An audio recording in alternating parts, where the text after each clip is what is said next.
কিভাবে স্বর্ণকে গলিয়ে খাঁটি সোনা তৈরি করা হয়। আজকে আমরা চলে এসেছি মুজাফফরগঞ্জ বাজারে স্বর্ণ ভবনে।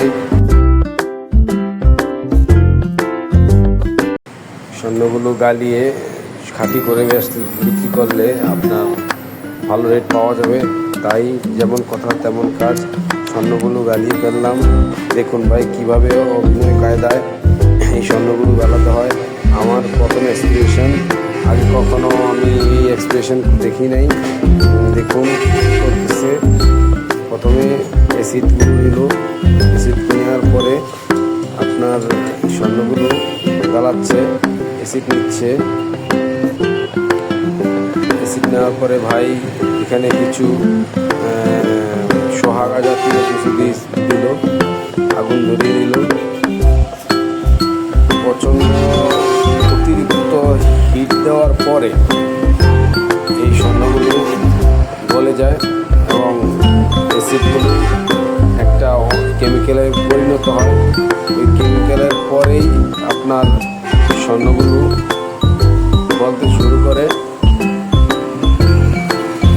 অনেকক্ষণ, প্রায় 20-25 মিনিট লাগে এগুলো করতে, মোটিভেশন করার জন্য।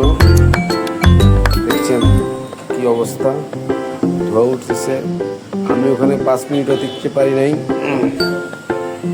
কিন্তু যাদের অভ্যাস আছে তারা ঠিকই মোটামুটি প্রথম প্রক্রিয়ার কাজ শেষ। সব স্বর্ণগুলো গলে গেছে এবং কেমিক্যালগুলো গ্রিন আকারের পানিতে তৈরি হয়েছে। দেখতেই পাচ্ছেন কিভাবে এই স্বর্ণগুলো গলে একদম নীল আকারের হয়ে গেছে। ভিতরে যে এই পরিমাণ ক্ষার ছিল এগুলো সব আগুনের তাপে উড়ে গেছে। স্বর্ণগুলো দেখা যাচ্ছে, ওই যে দেখা যাচ্ছে লাল লাল স্বর্ণগুলো গোল্ডেন কালারের। এগুলো যত বেশি পরিমাণে গলানো যাবে নিখুঁতভাবে, তত বেশি পরিমাণে আপনার 20 ক্যারেট বলেন, 18 ক্যারেট বলেন, এগুলো সব চলে যাওয়ার পরে খাঁটি 21 ক্যারেট 22 ক্যারেট স্বর্ণতে রূপান্তরিত হয়। তারপরে পানি দিয়ে ধোয়া হবে, ধুয়ে আবারও সেম প্রক্রিয়ায় এগুলোকে আবারও গালানো হবে। দেখতেই পাচ্ছেন, ভালো করে লক্ষ্য করুন কি করছে।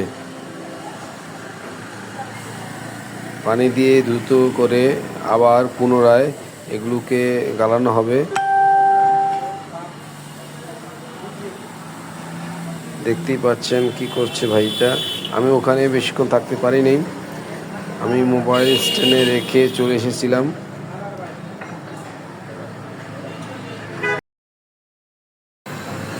আপনারা যদি কেউ এর আগে স্বর্ণ গালানো দেখে থাকেন তাহলে অবশ্যই কমেন্টে জানাবেন, এবং কারো যদি নতুন এক্সপ্রেশন থাকে তাও আমাকে জানাবেন।